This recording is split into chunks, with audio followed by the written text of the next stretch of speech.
اور روایت میں ہے مولائے کائنات ارشاد فرماتے ہیں، درود پڑھیں ان کی ذات اقدس پر، اللہم صلی علی محمد وآل محمد، کہ لو ظہرت الخیانہ یا اذا ظہرت الخیانہ، کہ جب خیانت ظاہر ہوتی ہے، ارتفعت البرکات، تو پھر پروردگار عالم اپنی برکت کو اٹھا لیتا ہے۔ جس بستی کے اندر خیانت ظاہر ہو، لوگ خیانت شروع کر دیں، امانت میں خیانت، یہ بھی خیانت شمار ہوتی ہے، اور آج کل جو خیانت ہو رہی ہے سب سے بڑی خیانت وہ علمی خیانت، وہ کیا ہے کہ حقائق کو تبدیل کر کے پیش کرنا یا حقائق کو چھپانا، یہ بھی خیانت ہے اور علمی خیانت ہے، اور اس سے بڑی خیانت اور کوئی نہیں ہو سکتی۔ یا ایک انسان کسی سے قرض لیتا ہی اس نیت سے ہے کہ میں نے اسے واپس نہیں کرنا، تو یہ بھی خائن ہے، خیانت کر رہا ہے، کیونکہ اس وقت اقرار کرتا ہے کہ میں تمہیں واپس کروں گا یا ادھار لے رہا ہوں تو اس کو واپس ادا کروں گا۔ تو مولائے کائنات فرماتے ہیں کہ جب خیانت ظاہر ہو جاتی ہے، لوگ خیانت کے مرتکب ہوتے ہیں، جو معاشرہ خیانت کرنے لگ جاتا ہے، تو اللہ اس معاشرے سے اپنی برکت کو اٹھا لیتا ہے۔ تو برکت کب انسان کی شامل حال ہوتی ہے، یا کسی معاشرے میں برکت کب ظاہر ہوتی ہے، کہ جب وہ معاشرہ خیانت سے پاک ہوتا ہے۔ اور اس آیت میں بھی پروردگار یہی ارشاد فرما رہا ہے کہ جو اہل بستی اگر ایمان لاتے اور تقوی اختیار کرتے اور خیانت کا ارتکاب نہ کرتے، تو ہم اس پر زمین و آسمان کی برکات کے دروازے کھول دیتے۔ ایک دفعہ درود پڑھے محمد و آل محمد پر۔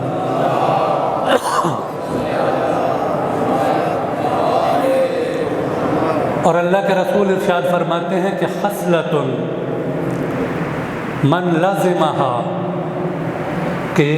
ایک خصلت اور ایک خوبی اگر لوگ اس کو اپنا لیں، اپنے اوپر واجب قرار دیں ایک خوبی کو، تو اس کا رزلٹ کیا ہے؟ لو لازمن خصلتاً لازمہ الناس، ایک خوبی اگر لوگ اپنا لیتے تو پروردگار عالم کیا کرتا؟ زمین اور آسمان کو ان کے تابع کر دیتا۔ اطاعتہ الدنیا والآخرہ، تو دنیا اور آخرت دونوں پروردگار عالم اس انسان کو دے دیتا جو ایک خصلت کو اپنا لیتا۔ اور اس کے علاوہ وَرَبِحَ الْفَوْزُ بِالْجَنَّةِ، اور یہ انسان کامیابی حاصل کر لیتا اور جنت کا مستحق قرار پاتا۔ جو شخص ایک خصلت اپنے اندر پیدا کر لیتا۔ تو اصحاب رسول نے پوچھا وما ہی یا رسول اللہ، وہ کون سی خصلت ہے کہ جو اگر کوئی انسان اپنے اندر پیدا کر لے تو دنیا اور آخرت اس کی اطاعت کرتی ہے، اللہ اسے دنیا بھی دے دیتا ہے اور آخرت بھی دے دیتا ہے؟ تو اللہ کا رسول نے فرمایا ہوا تقوی اللہ، وہ اللہ کا تقوی ہے، کہ جو شخص تقوی الہی اختیار کرے گا تو اللہ کا رسول ارشاد فرماتے ہیں پروردگار عالم اسے دنیا اور آخرت عطا کرے گا اور فوز عظیم عطا کرے گا، یعنی جنت اسے اس کے مقدر میں لکھ دی جائے گی۔ اور پھر اللہ کے رسول فرماتے ہیں من ارادہ ان یکون اعز الناس، جو شخص یہ چاہتا ہے، جس کی خواہش یہ ہے کہ وہ سب سے معزز انسان بنے، سب سے عزت دار انسان بن جائے، تو اللہ کے رسول فرماتے ہیں فَلْيَتَّقِ اللَّهِ، تو اسے چاہیے کہ اللہ کا تقوی اختیار کرے۔ جو شخص سب سے معزز بننا چاہتا ہے اور سب سے عزت دار بننا چاہتا ہے تو اللہ کے رسول فرماتے ہیں کہ وہ تقوی الہی اختیار کرے۔ واقعاً یہ جو تقوی کی جمعہ کے دن بھی ہے کہ انسان اپنے آپ کو بھی اس کی وصیت کرے اور تمام مؤمنین کو بھی، کیونکہ یہی وہ تقوی ہے کہ جس کی بدولت انسان اس دنیا میں اچھی زندگی گزار سکتا ہے اور آخرت کی کامیابی بھی انہی کے لیے ہے جو تقوی الہی اختیار کرتے ہیں۔ ایک دفعہ درود پڑھیں محمد و آل محمد پر۔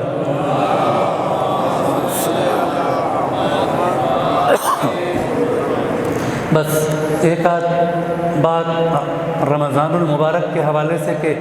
جب پروردگار عالم نے سورہ بقرہ کے اندر رمضان المبارک کا تعارف کروایا ہے تو تعارف روزوں کی وجہ سے نہیں کروایا کہ یہ مہینہ متبرک ہے کیونکہ اس میں روزے فرض کیے گئے، بلکہ پروردگار عالم کیا ارشاد فرماتا ہے، شہر، یہ شہر و رمضان،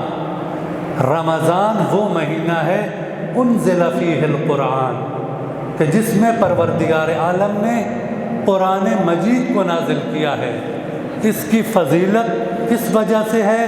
کہ اس میں اللہ نے سب سے بڑی نعمت قرآن مجید کو نازل کیا اور پھر فرمایا کہ یہ ھدی للناس وبینات من الہدی والفرقان، کہ یہ لوگوں کے لیے ہدایت ہے قرآن مجید اور فرقان ہے کہ حق و باطل کے درمیان تفریق پیدا کرنے والا ہے، یعنی قرآن کے ذریعے تم حق اور باطل کو پہچان سکتے ہو۔ تو اس آیہ کریمہ میں اللہ نے جو تعارف کروایا ہے اس ماہ مبارک کا تو وہ اس کروایا ہے کہ اس میں اللہ نے قرآن نازل کیا، اور عرض کیا تھا کہ اس ماہ مبارک رمضان میں جو شخص ایک آیت تلاوت کرے گا پروردگار عالم اسے پورے قرآن کے ختم کرنے کا اجر عطا فرمائے گا۔ تو یہ ساری چیزیں واقعاً ہمیں ان سے غفلت نہیں کرنی چاہیے۔ آج 17 رمضان المبارک ہے اور تیزی سے یہ مہینہ گزر رہا ہے، تو ہمیں اس میں خصوصاً قرآن مجید کی تلاوت اس کو اپنی عادت بنانی چاہیے، اور اس میں ہم کم از کم ایک دفعہ اگر قرآن مجید ختم کرتے ہیں اور ترجمے کے ساتھ پڑھیں تاکہ ہمیں پتہ چلے کہ پروردگار عالم نے ہم سے کیا مطالبہ کیا ہے، اور اس الہی قانون کو کم از کم ہم اپنی زندگی میں ایک دفعہ اس کا مطالعہ ضرور کریں۔ ایک دفعہ درود پڑھیں محمد و آل محمد پر۔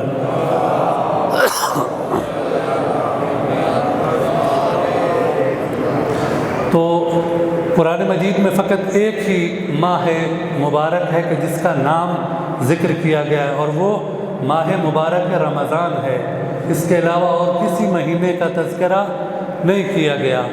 اور اس کی پھر فضائل قرآن میں پڑھے ہیں۔ تو پروردگار عالم سے دعا ہے کہ ہمیں اس مہینے میں قرآن مجید کو پڑھنے کی توفیق عطا فرمائے۔ بس چند باتیں، ایک حدیث امام حسن مجتبی علیہ الصلاۃ والسلام، اللہم صلی علی محمد وآل محمد، کہ 2 دن پہلے امام علیہ الصلاۃ والسلام کی ولادت کا دن گزرا ہے، اور واقعاً یہ اہل بیت کے گھرانے کی پہلی خوشی ہے کہ جو جناب امیر اور جناب سیدہ فاطمہ الزہرا سلام اللہ علیہا، اللہم صلی علی محمد وآل محمد، کو نصیب ہوئی ہے۔ اور واقعاً اس مہینے کے اندر جیسا قرآن صامت نازل ہوا ہے تو اسی کے ساتھ ساتھ پروردگار عالم نے ایک قرآن ناطق کو بھی نازل کیا ہے، اور وہ امام حسن مجتبی علیہ الصلاۃ والسلام کی ہستی ہیں۔ اور امام کی ولادت سے ہمیں بہت سی چیزیں سمجھنے کو ملی ہیں۔ ایک یہ جناب سیدہ کی فضیلت کیا ہے کہ ماہ مبارک رمضان کے اندر امام حسن علیہ الصلاۃ والسلام کی ولادت ہوتی ہے، لیکن تاریخ کہتی ہے کہ جناب سیدہ نے اس دن نماز بھی پڑھی ہے اور روزہ بھی مکمل کیا ہے۔ واقعاً ہم اہل بیت کی ولادت کی حقیقت کو نہیں سمجھ سکتے۔ ان کی ولادت نعوذ باللہ عام ولادتوں کی طرح نہیں ہے، کیونکہ جب آتا ہے تو آنے کے بعد سب سے پہلا کام جو بھی معصوم آتا ہے وہ سجدہ ریز ہوتا ہے، اللہ کا سجدہ کرتا ہے، اور کسی امام کو اس دنیا میں آنے کے بعد غسل کی ضرورت نہیں ہوتی، بلکہ وہ پاک و طاہر اس دنیا میں آتے ہیں۔ تو امام علیہ الصلوۃ والسلام کی اس ماہ مبارک رمضان میں آمد ہے، اور یہ واحد امام اس ماہ مبارک میں آئے ہیں، اور ان کی سیرت واقعاً انسان کو پڑھنی چاہیے، خصوصاً آج کے دور میں، کہ امام نے ان حالات کا مقابلہ کیسے کیا کہ جو بہت سخت حالات تھے۔ بس امام کی ایک حدیث آپ کی سماعتوں کی نظر کر کے انشاءاللہ ایک آدھ بات امام زین العابدین علیہ السلام کے چند جملے ذکر کروں گا رمضان المبارک کے حوالے سے، اور پھر انشاءاللہ آپ کی زحمتیں تمام کروں گا۔ ایک دفعہ درود پڑھے محمد و آل محمد پر۔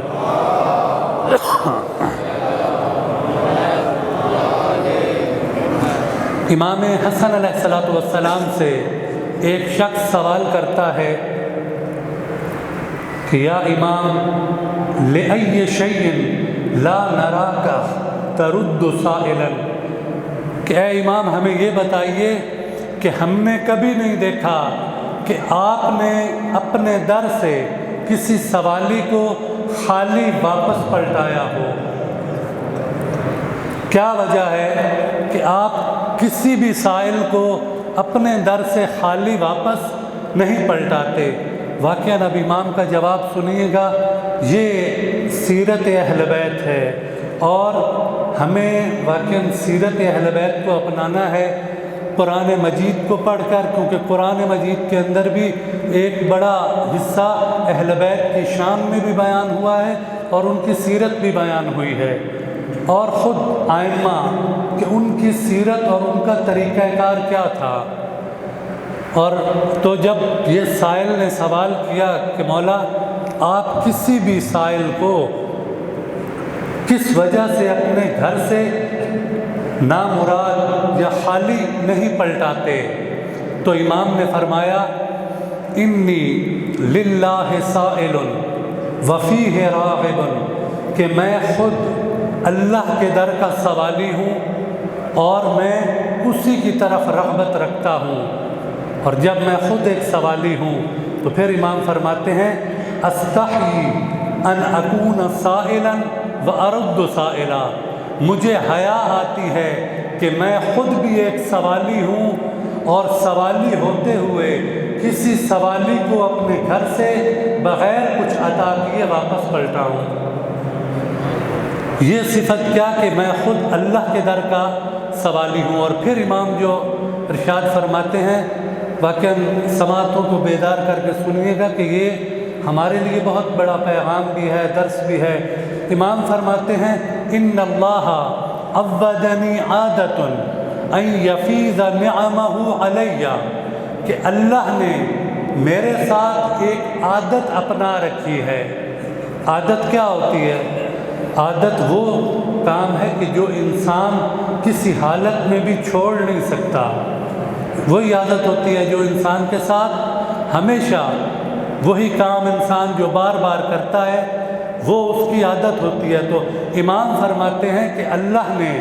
میرے ساتھ ایک عادت اپنا رکھی ہے، اور وہ عادت کیا ہے کہ وہ مجھے اپنی نعمتوں کہ مجھ پر اپنی نعمتوں کا فیض جاری رکھے گا۔ یہ اللہ کی عادت ہے میرے ساتھ کہ وہ اپنی نعمتیں ہمیشہ مجھ پہ جاری رکھتا ہے۔ جب میں نے اللہ کی یہ عادت دیکھی فَعَوَّدْتُهُ أَنْ أَفِيضَ نِعَمَهُ عَلَى النَّاسِ، تو اللہ کی اس عادت کو دیکھتے ہوئے میں امام حسن نے بھی اپنی عادت بنا لی ہے کہ اللہ کی عطا کردہ نعمتوں کو اس کی مخلوق پر نچھاور کر دوں گا۔ اللہ اکبر، یا رسول اللہ، یا علی، اللہم